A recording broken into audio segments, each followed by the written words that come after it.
Importantísimo. En el gimnasio lo que tenemos que saber primero es la intensidad de la carga.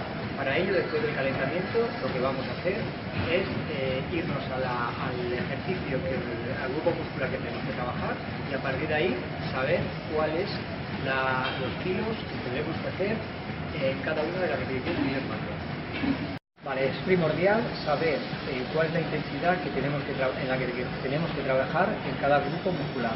Para ello vamos a realizar el test. Después del calentamiento lo que haremos será calentar con poquito peso el grupo muscular al cual le vamos a hacer el test.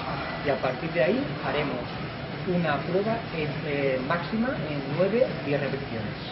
Antes de hacer el test lo que tenemos que hacer es calentar. Calentaremos al principio con muy poquito peso y unas 15 o 20 repeticiones.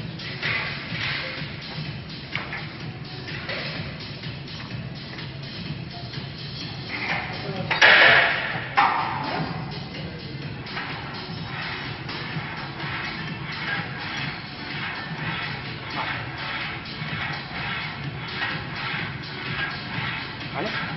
El peso antes de hacer el test y seguimos calentando con unas 10-15 repeticiones.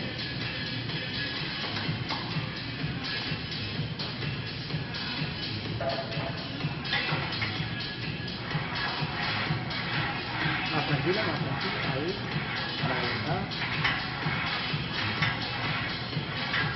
Vale.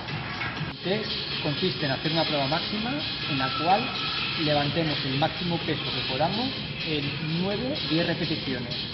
¿Qué quiere decir? Que no podamos hacer la número 11. Y la última vez que no puede, ¿vale? Vale.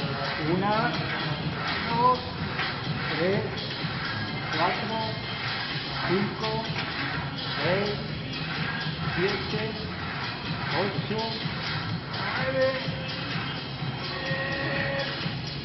Voy a hacer la número 11, este es el peso de referencia.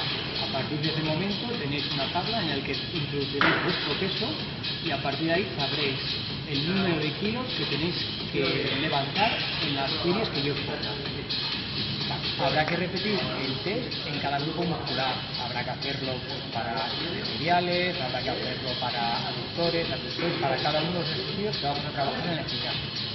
Lo más importante del trabajo en el gimnasio es trabajar con velocidad de ejecución, la máxima velocidad que podamos en cada ejercicio.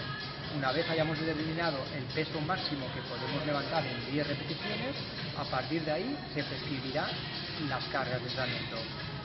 Por ejemplo, trabajaremos como máximo con el 50% de las repeticiones máximas que podemos levantar con un peso determinado. En el caso anterior de 10 repeticiones, como mucho, haríamos 5 a la máxima velocidad posible. Entre repetición y repetición descansaríamos 1 o 2 segundos y entre serie y serie deberíamos descansar como mínimo 1 minuto.